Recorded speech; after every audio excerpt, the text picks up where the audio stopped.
It's Wednesday, and you know what that means. It's time for The Internet is Stupid.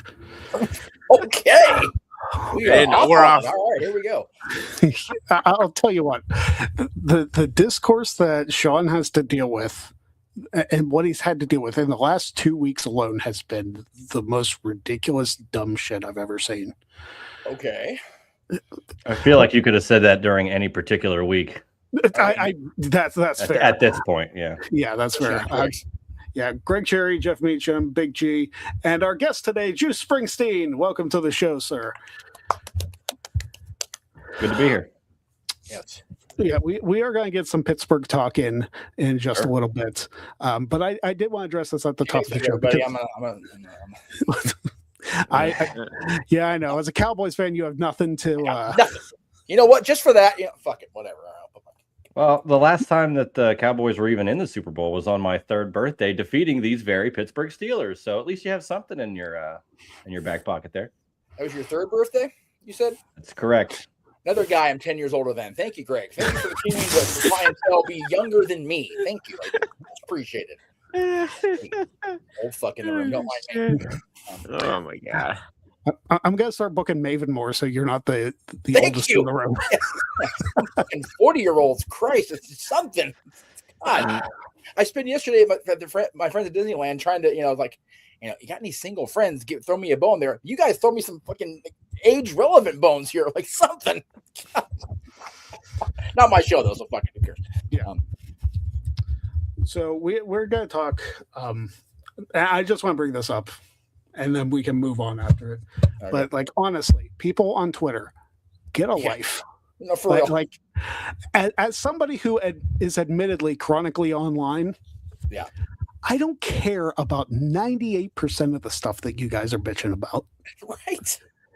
And the fact that you throw people who have nothing to do with it under the bus just because you have a vendetta, nobody cares, man. It's delightful. Nobody in this world outside of your bedroom or your living room or wherever you are tweeting from gives a flying fuck about any Twitter beefs. None of them. Yeah. Yeah. I care more that my niece has beef with freaking Pascal the chameleon from Rapunzel than half of the beefs on Twitter. I'm good. Yeah. You say, oh, sorry. Go ahead. That's why I just share stuff and retweet stuff that you guys post. I'm not gonna, no. Even on Facebook, I just like and share and stuff that I don't even bother posting stuff anymore unless it's significantly important. Yeah, it's not worth it. No. Yeah, Greg mentioned that chronically online. I think we're all potentially a little guilty of that. But yeah. Even worse, again, I'm just throwing out dates as if they're willy-nilly, but I've been on Twitter for more than half of my life, and it seriously seems to be very frustrating to see that no matter what year it is, what month it is, there's always people complaining about anything. And I take what you do. I'll just repost stuff. I'll kind of sit in the back. If I feel like I want to make a point about something, I will, but it's just I as much energy as I do put out for a site like Twitter, I'd rather just hold some of my energy back because it's just not worth it. I got more important stuff to do than to go in X and oh my god. The irony of it, Greg, is that there will be feedback. You guys are complaining about the complaining, right? No, I understand that, but here's the thing: I only like to clap back when somebody looks really stupid, and I'm trying to pop myself. So it's not even that I want to engage in a lengthy argument. I just want to make myself and other people laugh. That's all. That's why we exist, to pop ourselves. The hell with it. Exactly. Have to. That's fun. Listen, popping myself is the most I've. Never mind. Never mind. Leave it alone. Least expensive option, at least. Am I right? I mean, Yeah, that's fair. Let's talk about. At least monetarily expensive. Well, morals and. Hey, thanks for the like, Sean, on my post.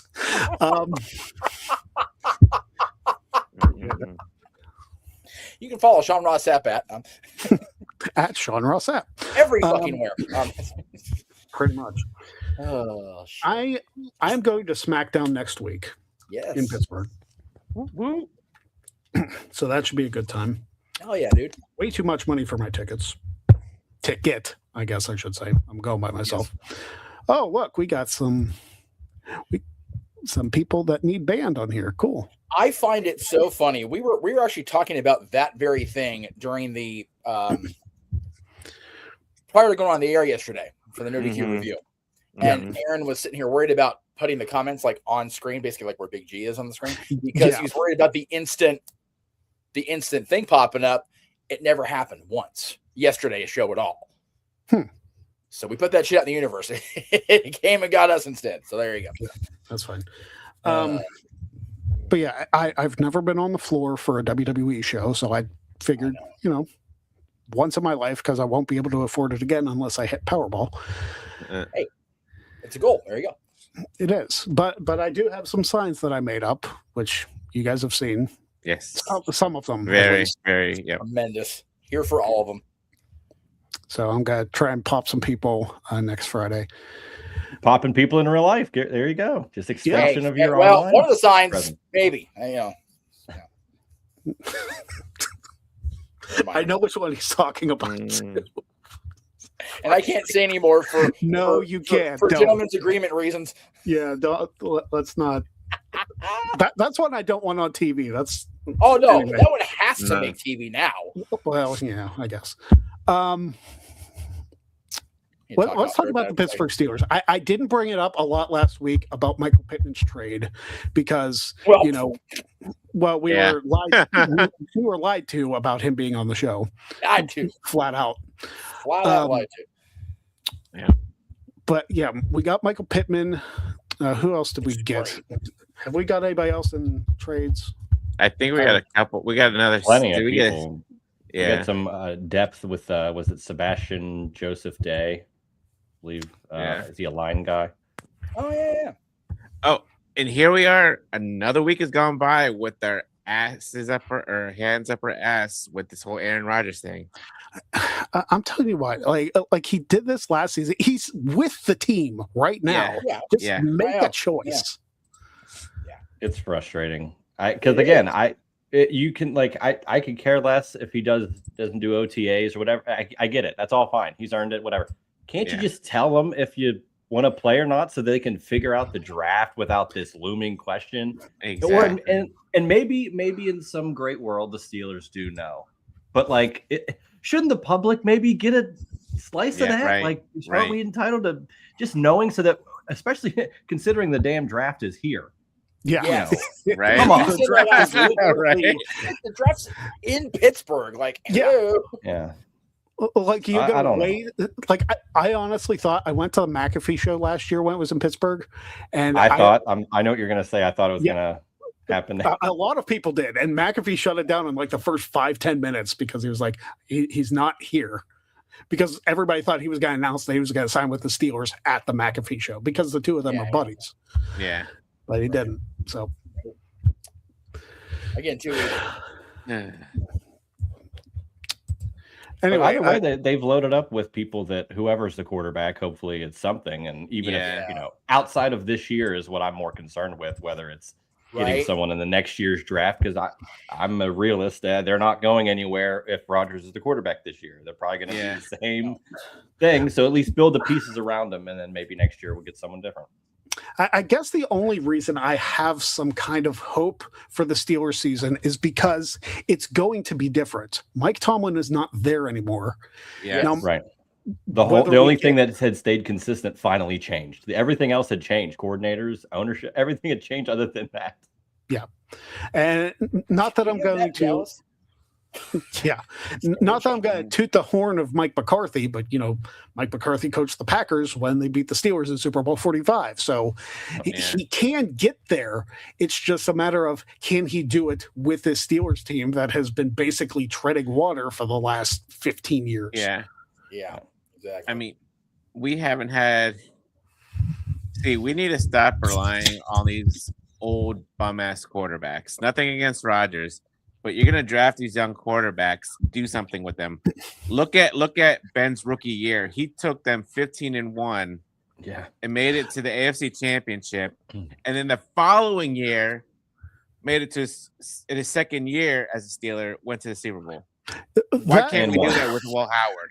Well, because Rodgers didn't get hurt for lengthy periods of time. Yeah. that was really why they put Ben in the position that he was in, because Tom Maddox got hurt. His arm flew off, and they had to put Ben in. And remember how they got Ben though? They were 6-10, and they got Bradshaw by being terrible. And it's not that I think they should tank, but give a guy like Will Howard a shot. I'm not saying he's going to be great, but we don't know anything because he got hurt in the preseason. So I'd rather take a chance. And if he you're not paying him anything. So if he sucks, you get a better pick. If you have something, then great, you have something. Yeah. Mm-hmm. But they don't want to waste the year. We tried that with the Kenny Pickett experience, and look how that turned out. True, but they also they reached for that pick though in the first round. Will Howard is nothing, so to try it. There's a reason Omar Khan has the job now. Yeah, well, everybody in that last draft of Kevin Colbert are gone now. Every single one of those picks has gone on to another team, which is insane. Yeah, and it's not like that was 10 years ago. That was 4 years ago. Right, that's a whole terrible cycle. Last draft. Yeah. But hey, it's in Pittsburgh, so it's okay. Well, now it is. They should feel the pressure of all these fans. You know, some people are saying like, "Oh, well, the fans will cheer whoever the pick is." I don't know if I agree with that. Because a lot of things have to be determined there. Like if you get a wide receiver, great, but everybody knows, okay, but who's throwing in the ball? Great. Yeah. And then it's like, how happy can we get? Right. Yeah. Well, but you mentioned Howard not being signed.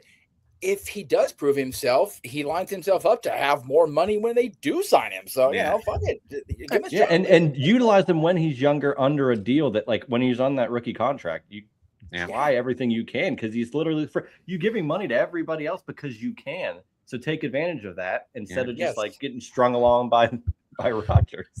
Right. And the painful part about this for me is that Will Howard was the quarterback of Ohio State when they beat Notre Dame in the national championship. Yes. So like there's meat on the bone there. It's just a matter of actually putting it to use. I don't understand why these teams draft quarterbacks and like backup quarterbacks if you have zero plans on using it. We've been doing like the rent a quarterback thing for years now, and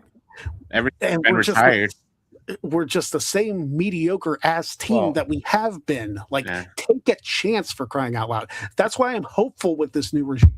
I'm not super hopeful, but I'm trying to be like more positive because same here. And Rooney saying like, I don't want to waste a year. But again, how you waste a year by giving Rodgers a shot when you know with a ceiling. And I think if you just give a younger guy a chance, you might end up with something better. And contrary to what they might think, I think the fans would be more than happy just seeing different football out there, different players out there, giving it a shot. And if you suck, you suck. If not, whatever. I don't see why they can't give it a shot. I mean, I think last year was the first time since watching the Steelers since 2004 that I've heard the crowd boo Renegade. Yeah.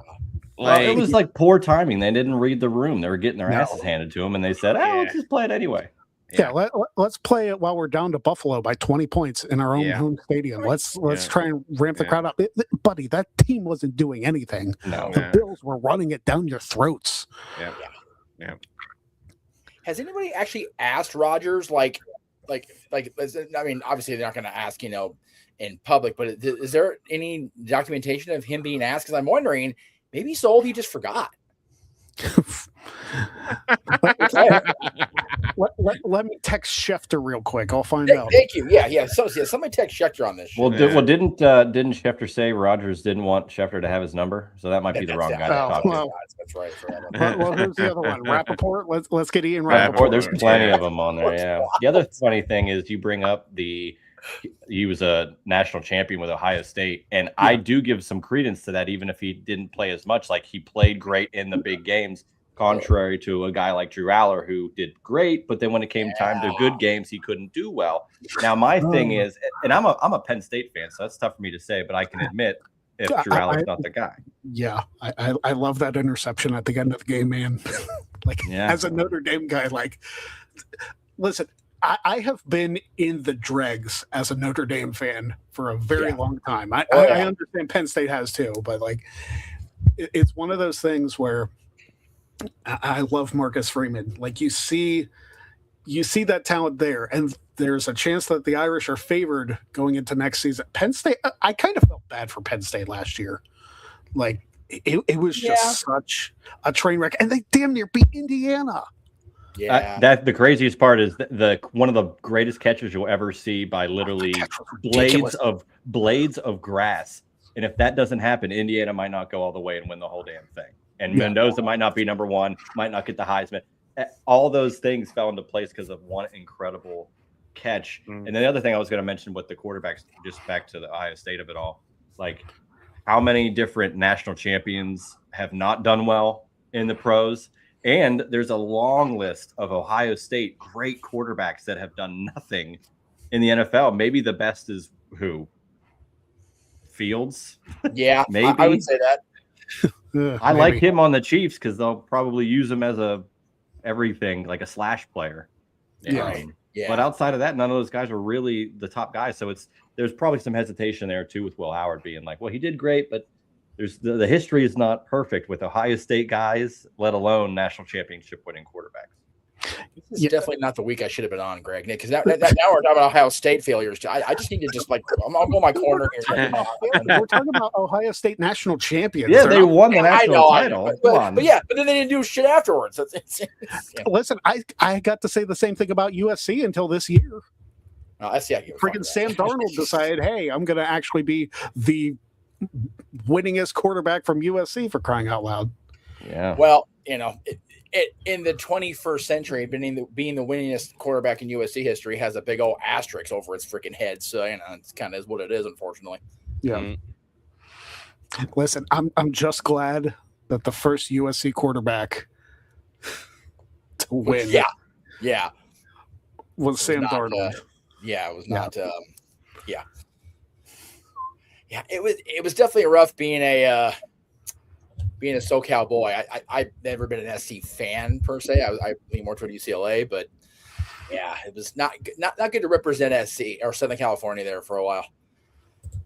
It was wild. I actually got to see arguably Drew Aller's best game. I got to be at the USC game in the Coliseum, where let's tie this back to wrestling, where WrestleMania 7 was supposed to be until depending on who you believe, there were threats or it wasn't going to sell at all. So it was a great venue though, and that was his best game. But that was unfortunately the only great game that he had. Yeah, I think Pritchard finally. Like, he didn't flat out say it, but I think he all but said, the Slaughter thing was the Slaughter thing was true. He was getting death threats, but it's like in 1991 they weren't going to do 100,000 people. It just wasn't going to happen in 91 because it wasn't 84 Slaughter. If 84 Slaughter somehow was heel, maybe that we're talking about something different. But at that point, if 84 Slaughter was the 91 heel, I don't think he would have made it for real. Like, I think he would have been gunned down because Slaughter was over when Hogan became champion. So, no. He wouldn't have made it to the Garden, let alone Los Angeles. Jesus. Yeah. So, good stuff, though. I got to see one game at the Coliseum.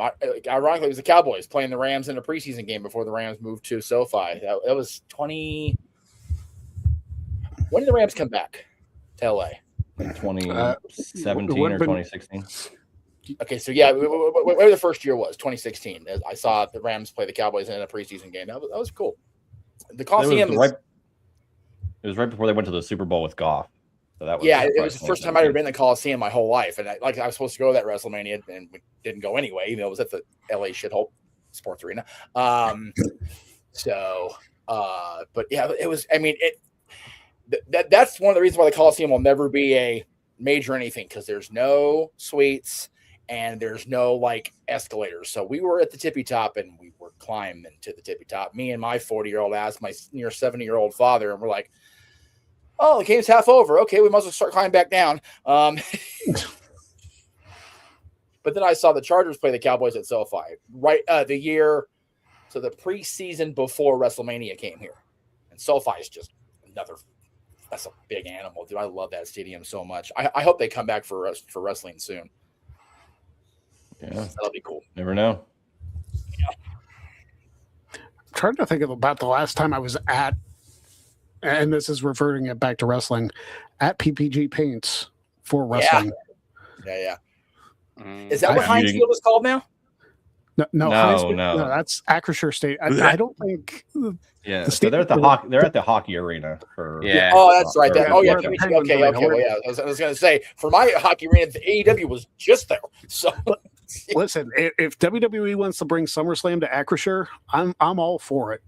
Yeah. I saw the photos of the Taylor Swift concert from afar, and it was in August there, and I'm like, they could easily pull off SummerSlam here. So. Oh yeah.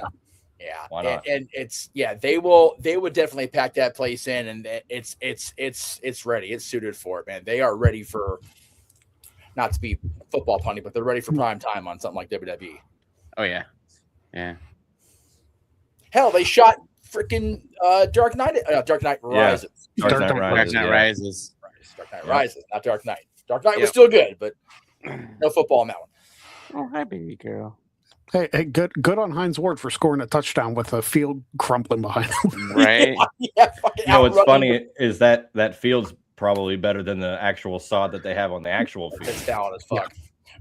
About killed Boswell, and he tried to take out the MVP of the team. Yeah. If there was ever an argument to legitimately replace the first surface of the field, it's like Heinz Ward dodged actual death better than the Steelers probably would. Like, what the fuck?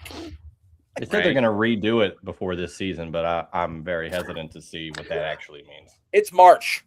Yeah. Okay. I know we just had a blizzard yesterday. So. Oh, I have a hat. Cool. Okay, good. Right. I'm telling you, like, Pittsburgh weather's among the most ridiculous things I've ever experienced. I had a friend yesterday, Greg. The birthday girl I signed in, she's from near Erie. Yeah. So her and I got to share the story about flying into and then trying to fly out of on that bullshit flight I had canceled. When she left, she was talking to her friend. It was 94 degrees as we were walking into the Pirates of the Caribbean here in Southern California. Yep. Where her friend lives and near where she lives, it was 29 degrees, felt like 4. It was feeling 90 degrees difference between the two coasts. I'm like, yeah, fuck that. On both sides. That's the whole lake effect thing that probably ruined that. Yeah. But it's funny because, like, if you live in like Meadville, which is a little south of Erie, it sometimes gets the snow worse than Erie does. Yeah. But there's no climate change, right, Mr. President? I know it's a work. Well, I got the shirt. There you go. I got the shirt too. There you go. All things to work. Yep. Raw's War and Rumble edition, folks. Buy it now at GregSherryBrand.com. Along with the other 14. And they're all damn good. They are, and I own them all. As you should. Because here's the thing: if I'm going to make these for sale, it's like, well, you don't own them. Well, yes, I do. I own every single one of them. So, GregSherryBrand.com. Yeah. Let's talk some Pittsburgh. Juice, you mentioned to me you wanted to talk about Bruno Forever, which go ahead. Let's talk about it. It's a dedication show to so Bruno Forever, WWE champion of all time, not the longest reigning world champion of all time, because that's me. 8 years last week. So last year they ran Bruno Forever, like the first one, and it was just like a celebration of studio wrestling with the combination of current like independent guys, and it was just a really interesting, unique way to present a show. Like they had old footage of him and Stan Hansen on like a little TV that you could kind of watch as you're doing stuff. They had Stan Hansen was actually there, and he does not make too many appearances. Wow! You can get an autograph signing there and photo. That's awesome. I know they had Shane Douglas there. They had, of course, Sam Adonis was there, and Larry Richer, who's big time here, emceeing all these things. I was shocked Pompiani wasn't there. Like they could have had any Pittsburgh people there to do this thing. But it was a really nice celebration of just that old school way of doing pro wrestling. Oh, Bill Apter was also there, and he kind of I love Bill he Apter, kind of dude. he's incredible. He kind of headed the Q&A where everybody kind of was asking questions and stuff, and it was just a really nice event. And it was like the crowd was a little older too, because they remembered Bruno and grew up on that stuff, and they're going to run it back this year, and I'm really looking forward to it. I already got my ticket, and I had a great time last year. Support independent wrestling when you can, but specifically these types of shows that it's not your traditional like month to month indie that has storylines. This is more of a celebration of what it was and what it can be, and especially within this area, there's so much rich history with pro wrestling. So why not celebrate it? And I think Missy Hyatt's going to be at this one too. Johnny Rod's at this one. So they're kind of bringing out just different kind of characters from yesteryear, if you will. So really looking forward to that. I think it's April 25th, the weekend after WrestleMania. So get your tickets now. I love that. Go ahead, Greg, it's your show. Sorry. I was going to say, in just a few days before the draft. Oh, jeez. Or after the draft. Is it after the draft? It's that Saturday, yeah. Is the draft? The 20th, Thursday, Friday, Saturday. Oh, wow. Mm-hmm. So it's like literally right after the draft. Yes. Dude. But although Saturday is going to be like rounds, what? 5, 4 6, through 7 They're or not going to something. be, nothing crazy. So if you are a sports fan or a wrestling fan that week and you can't find something to enjoy, exactly. go away. Just go. Yeah. If you can't get to Vegas or you're not in Pittsburgh, I don't know what to tell you. Sorry. But I had the unique. It was a really weird, like happenstance opportunity when, and I'm trying not to tell too many tales out of class on the kid here. When we were looking to get him into therapy, the city and the county had a program where we could have like not like a company car, but something like that, pick us up and take us, to the appointments and back. The guy that was the county representative driver for that facility was one of Bruno's good friends and helped co-author his biography. So I got Tony. God, I always forget Tony's last name now, but we spent a good 4 or 5 months before that program we went out of that program with my son. He ended up getting an autographed picture of Bruno to give to my son that Dylan said, I don't know who this is. You're more than welcome to keep it, Pop. And I'm like, autographed picture of Bruno Sammartino. Like I would never even imagine I'm not going to meet him obviously now. And at the time we met Tony, Bruno had already reconciled with the company, but hadn't yet passed away. So it was like that where like it almost could have happened. And I could have actually interacted with Bruno Sammartino. I was losing I told Greg about it briefly. I was losing my goddamn mind what was happening. I'm like, but it was still really cool to hear the stories from back in those days. And just, you hear all these, that's gotta be fake. That's gotta be kayfabe. It's like, no, all that shit legitimately happened, man. And you watch his biography they put on the vault now in WWE. It's like, that guy has such an extraordinary, if he had never wrestled a day in his life is still so extraordinary. Yeah. His mom survived, the Nazis. They all survived the Nazi invasion. It was just it's such a powerful story. I think Hunter said Bruno really is the American dream. With all respect to our buddy Dusty Rhodes, but yeah, Bruno's story is the American dream. I'm so happy that I got to interact with somebody close to him, and his story has been able to be told now that he made nice with the company. So it was really cool. It also makes me smile for like selfish reasons that the longest reigning WWE champion of all time calls Pittsburgh his home. Like that's exactly. Yep. That's pretty cool. It's a really, really unique distinction. And I'm glad that they reconciled, because now he gets kind of more recognition as that guy. He was the first real guy, because it was Bruno, then it was a guy like Hogan or Flair, and like multiple came after him, but there was really one star at that time. Yeah. It's really cool to have that from here. Yeah. Being out here in SoCal, we got to have, like Luthez come out and do his public workouts when he was the NWA champion. And that was, I'm sure for the crowds in the 50s, that was like, it's the world champion of wrestling. Like, holy shit. But even with Fez as great as he was, and he was, I'm not even going to try to make that argument, and people in St. Louis would kill me if I did. But right, the bigger star was Bruno Sammartino. Bruno Sammartino's family got an audience with the Pope. Like, that doesn't happen. So, yeah. Well, and selling out the Garden, and no offense to those Midwesterners, but you're selling out the Garden. I mean, how many times? 100. There's a reason yeah. it became the Mecca. It was because of people like Bruno selling it out and it being a appointment ticketing, not appointment television. Like, you want to be at the Garden to see it. So, yeah, love it. I loved hearing the story over the years of when Ivan Koloff beat him. Like, it became like you could hear a pin drop. But I loved hearing Bruno's perspective. He thought he had lost his hearing, like he got hurt when Ivan pinned him because he couldn't hear anything. And then Arnie Skolin walked in. Are you okay? And he could hear Arnie. He's like, I didn't know. I thought I was hurt. The crowd, dead silence because they could not believe that Bruno had lost the title. And that was well before The Undertaker lost his streak.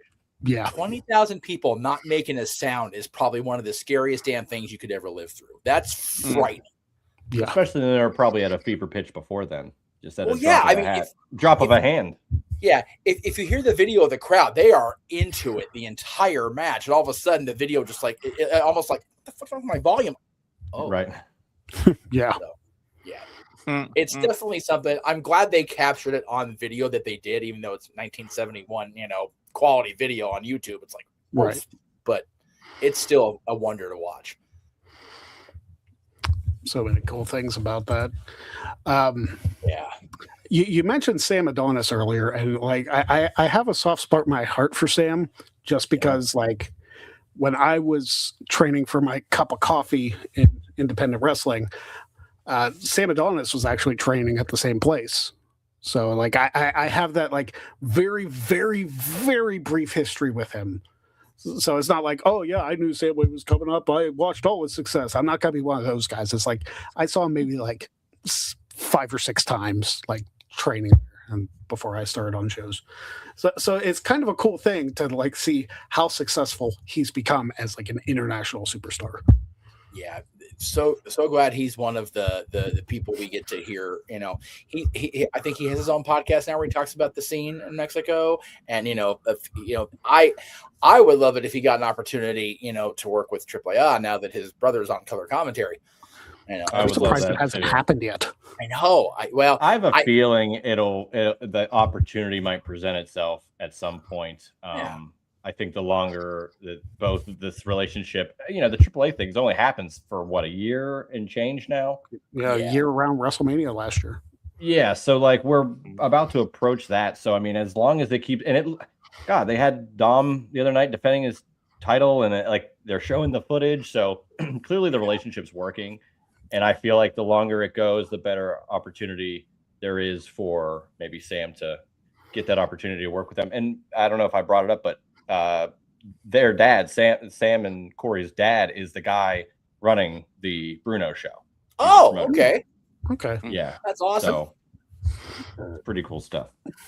Yeah, it's again one of the I'll never other than the money, I will never hate on living in California because the weather's when it's not burning us to the ground, it's great. But God, there's so much history, sports and wrestling, everything back in East. It's like that's why I loved going to go out there and visit when I did, and I'd love to do it again soon. There's so much wrestling culture out there that people even now don't really process. And we talk on this show a lot about the sports media bias being back East because everything's back there. It's like, well, yeah, everything is back there. The Rangers and the Islanders and the Penguins and the Steelers and the Giants and all these other teams, they all in that little Northeast hub. So it's hard to argue with the bias, but it's hard to see why they wouldn't. All right there. And speaking of Sam and Corey's dad, I remember years ago, their dad ran a company called Far North Wrestling, and they ran the show out of the Days Inn. was the first and only time I ever saw Brody Lee wrestle live. Nice. And that was like 2008, maybe. So that was long ago. But yeah, just a fun little memory. When was that match that we called, Retro called between Pierce and Sterling, not Corey, but Sterling. Yes, Sterling James Keenan. Oh man, it was before I started. It might have been, I want to say it was 2008. Okay. Like January of 2008. Okay, so that was early in Pierce's first NWA championship reign. Okay. Wow. Yeah. The promo between them on that same show is out there somewhere because I watched it fairly recently. Oh, okay. Yeah. We didn't include it's just Pierce establishing himself as the heel, and which is so. I mean, Adam Pierce's NWA World Champion was a heel. I mean, God, he freaking throwing fireballs in Cabana's face and everything else that he did. But to have Corey Graves not be the heel was funnier than shit. Even calling it back, and it was really funny to call a match with Greg, and there's Greg in the crowd, but he's not. Virtual calls are always great when you're on the video. It's a little weird though. I don't miss the Jake. that's what we called the building, the Jacob Bowl Pavilion. It's like I don't miss the Jake. Yeah, that place was a shit. Yeah, I got it's PWG's legendary, notorious, whatever you want to call it, sweatbox. It's like it was a cool part of history, but I would never go watch a show there again, especially in the summertime, because I don't enjoy the actual. I saw one on Labor Day weekend at that American Legion, and it was hotter than shit. Oh no! And of course, I wore a Penguins jersey there, and I was dying. Oh yeah. Those Legion halls, PWG moved to Reseda, a Legion Hall in Reseda before they moved actually into an actual theater in the Gold Theater in LA. So when the place that Punk talked about, managing a Target in Reseda, it's like there was a Target right there, which is funnier than shit. But yeah, that little Legion Hall in Reseda, how we did not get fire marshaled out of that place every month. Never know. I mean, the fans are right on top of the ring practically. Yeah. The last show I ever went to, we showed up late because our ride was picking up Dylan's mom and I late, and she had to come from San Pedro, pick us up here in the Santa Clarita Valley, then drive to Reseda. By the time we walked in there, I spent the entire show like this, just trying to watch the ring action, and capacity 350. I'm going, fucking yeah, okay. Anyway, there's probably 600 people in that building. I don't know how we didn't get the fire marshal on us. And that was tremendous. So that would have been, God, 2010, 2011. And they were there for a couple more years before they moved down to the Gold Theater. But man, the show I saw there was 2017, so it wasn't too much long after that they went to that theater. LA, yeah. Okay. So you're talking Legion Hall here. I thought you meant the Legion Hall in the Pittsburgh. Yeah. So yeah. No, I mean Reseda. Yeah, I flew out there. I saw the 13th anniversary show in 2016, and then I saw night 3 of Battle of Los Angeles, where Ricochet won the Bola for the second time. Yes. There, and it was Donovan Dijak and Keith Lee. If you look at the card, it's like all those guys are on WWE or AEW TV and huge spots now. It's crazy what PWG had. I take back my statement. The last show I went to was the show that Finlay randomly showed up and competed in Bola. That was the show I was at, whatever card that was. But yeah, that was one of the shows not too long after Regal did his final scouting and brought in, I love seeing those photos. That was always funny to see him peeking through the curtain. It's like, well, someone on this show is going to be on WWE TV in a couple of weeks, and we'll know why. There's a photo somewhere floating out there because I had it taken. I didn't take it with my own camera phone, but somebody did take it. Chris Daniels was there. This is long after he left PWG and the Indies. He was already firmly in TNA, and he had that. I know you love Chris. I'm sorry. That stupid black face paint he was wearing at one point when he was doing a darker version of his character in TNA. He was that in the makeup. Yeah, It was in the makeup, but he was wearing like street clothes. But we're standing at the bar. The Legion Hall is behind us, so I know it exists. But it was like, okay, can we get like 40 people to move so we actually have room for my guy to take the picture? Thank you, because we're just so. But again, for the love of the game, for the love of the craft, dude, you pack yourself in like a sardine. You watch wrestling for 4 hours, and you get back to your car and go, I'm less pinned in my car. What the? Yeah, I love it. Indie wrestling, man. Like you said, support indie, support stuff like that, because that's just never going to come along again. Yep. I want to talk. I think I briefly mentioned this last week, that it's been almost 25 years since my favorite match of all time happened in WWE. Wild. That, of course, being Kurt Angle versus Shane McMahon at the King of the Ring. And, Kurt Angle winning the WWE title like 2 weeks after 9/11 in Pittsburgh is almost 25 years old today. Isn't that crazy? It's nuts. Crazy. Wait. Today, not today. No, not today. No, like this year. This year. Yeah. I was like, today relative to the year. 6 months of the 40 minutes we've been sitting here. What the fuck? That's what the weather's doing to us here in Pittsburgh. Right. It's melting our brains and the ability to process time more than the pandemic did. We were actually just talking about Unforgiven today, Dylan and I, because he was talking about he sent me a reel of how much he misses the moving match the moving card graphics. Yeah, the moving match graphics are awesome. I love those. And I always loved when some of them would be like, you'd get the first graphic and then they would show the second graphic, and it would be them doing a different pose. So like they recorded 2 separate ones. I always thought that was fun. My favorite was Shawn Michaels when he did this. He did the yes. Oh, I love that. Yeah. The best was when they brought the moving graphics back for WrestleMania 37. Woods did that. Like he did the whole. I remember that. Yeah. And then I showed Dylan the match graphics from the SummerSlam just the previous month. And the worst one is Booker versus Rock. It literally looks like they cut out pictures from WWF magazine and pasted it. When there's the graphic. Booker and Shane look like they're like taped next to each other, and then the Rock looks like a promo pic from 2 years before. It's like, God damn, no wonder they changed graphics. You want to see something very similar to that? Check out the Halloween Havoc '99 graphics. They literally look like they were pasted from a piece of paper in the back that they had with the photos on it. For a television company running a wrestling company, the WCW always had the most shit-tastic graphics. Starrcade '97, the biggest show they ever did. I know, they were pretty. They're so bland. Dog shit. Just bad. And it's like, man, don't take pride in the company. Fine. But if you're not taking pride in your television production as a television company, fuck right off. That's why not a lot of Greg's t-shirts are modeled after WCW graphics, but he and I were wearing 2 from WWF back in those days. Mm-hmm. That's because I can't get the Bash at the Beach one right, and it drives me nuts. That's fair. Okay. Like the Bash at the Beach one from like '96. I want to get that, and I cannot get the letters to look right, and it drives me insane. I couldn't get this one for a while.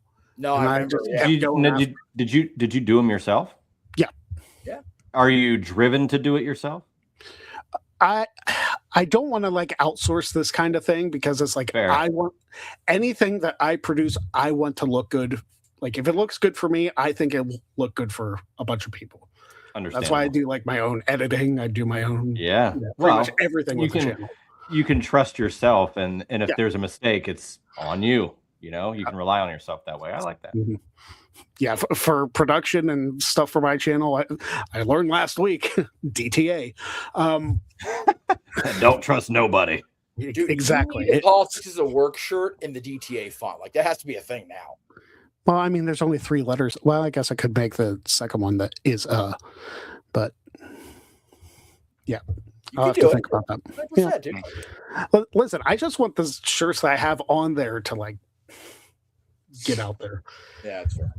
And then from there, because my wallet's going to hate me if I produce 20 more of these shirts. That's probably fair.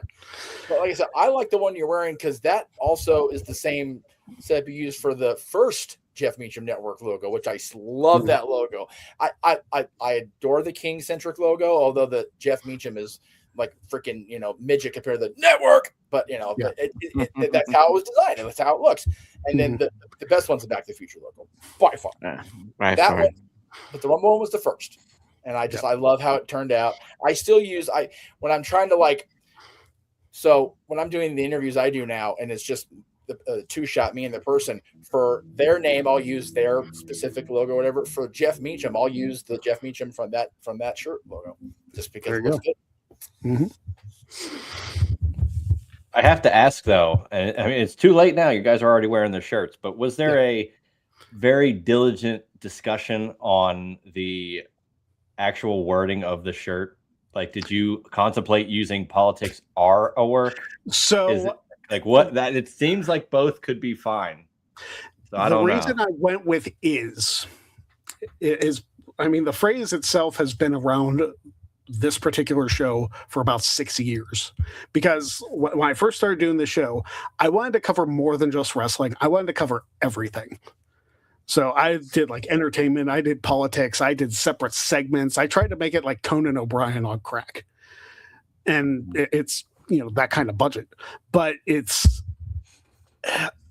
I came up with politics as work, and the shirt that Jeff's wearing is the Raw is War logo. It's the is looks good there. If I change it to R, I understand the English of it. But that's I was just curious if you had a huge because if you make one and you're I don't know, then you got to make a new one. So. And then Jeff disappears.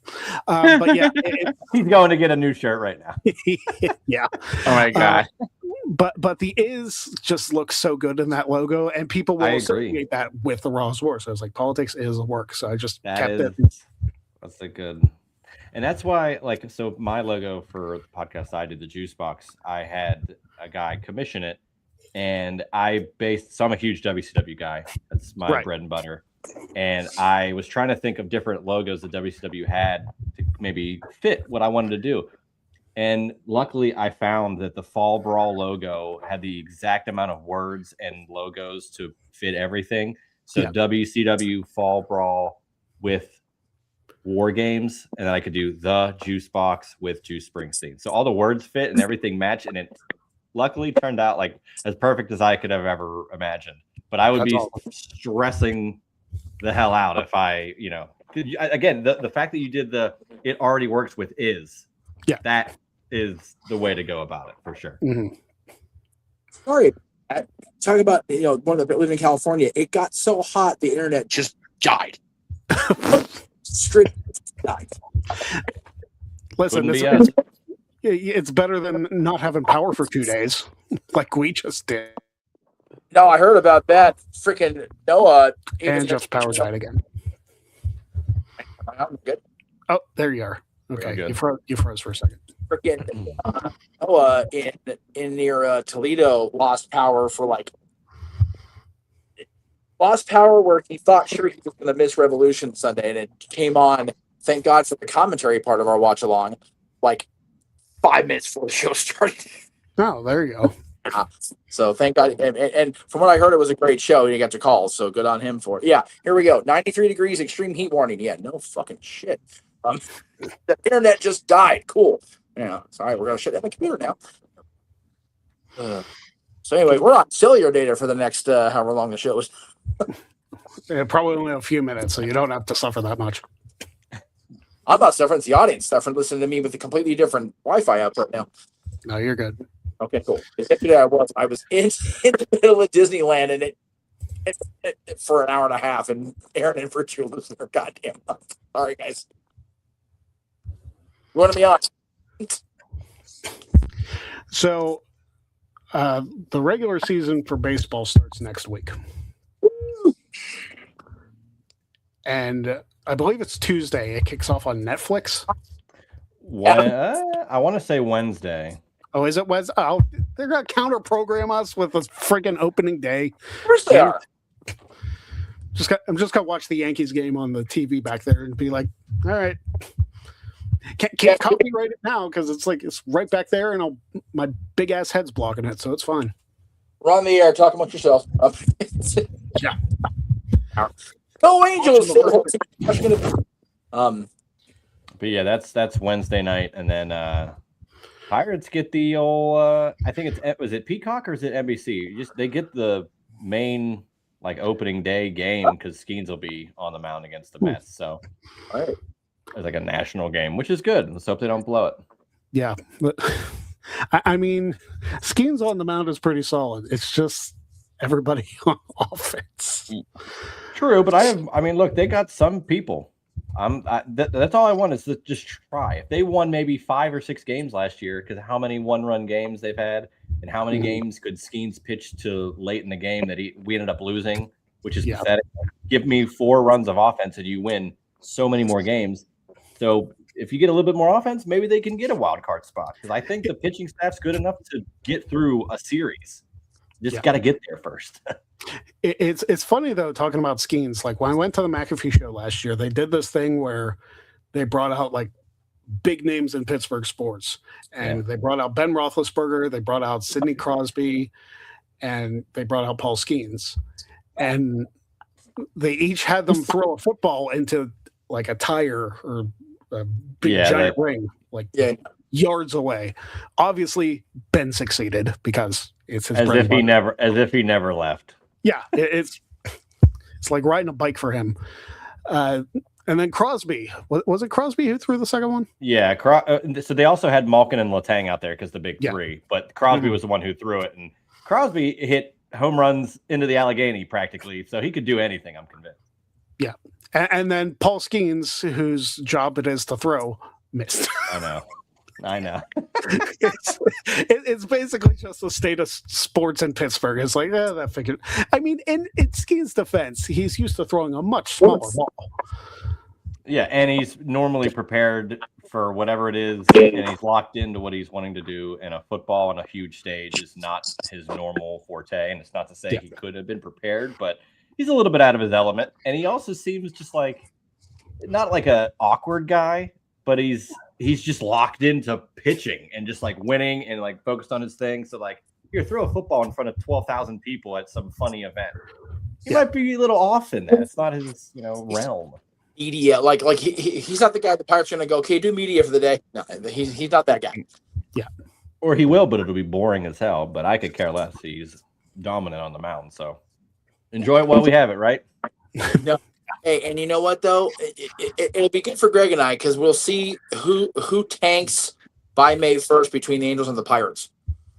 Because look, if the Pirates get me to September, I don't care. That's all I want. Give me some competitive baseball by the time football starts, and I'll be fine. I hate the lull of like it's summer. I want to see baseball, but I can't even watch my team. Like I love going to PNC Park, amazing ballpark, so much fun watching games there. It's so much better if they just win. Like I feel like Bob Nutting and the ownership just doesn't realize like just a little bit of trying and you win a little bit more. How much better things are. They had a 3-year stretch where where the Pirates took over the city. And it's better for the city, especially when the Steelers are, toiling in mediocrity.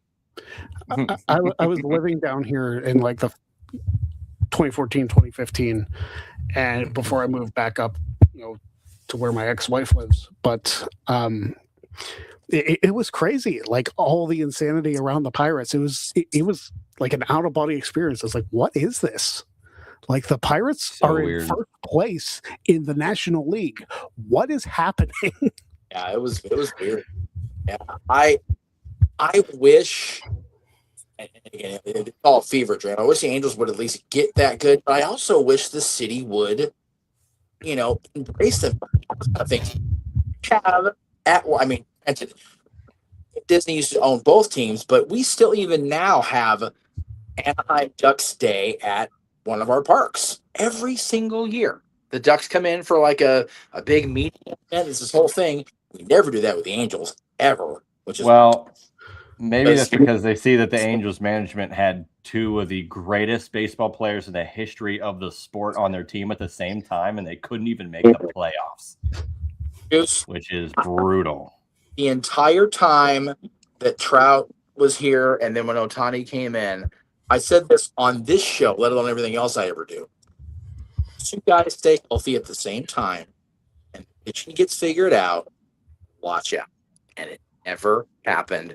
And then Trout became, what injury? Trout is the Rey Mysterio of Major League Baseball, I swear to God. It's frustrating as fuck.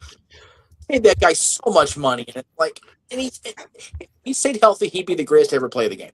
I stand on that. And then you get Ohtani, who is just... Now he is the greatest player everybody's seen. Yeah. I swear he's part Kryptonian, Shohei Ohtani. And then goes to the Dodgers year one and wins the World Series. And year two, back to back now. And are you going to stop them? Probably not. And they'll probably win this year. And then they'll go into a stoppage next year.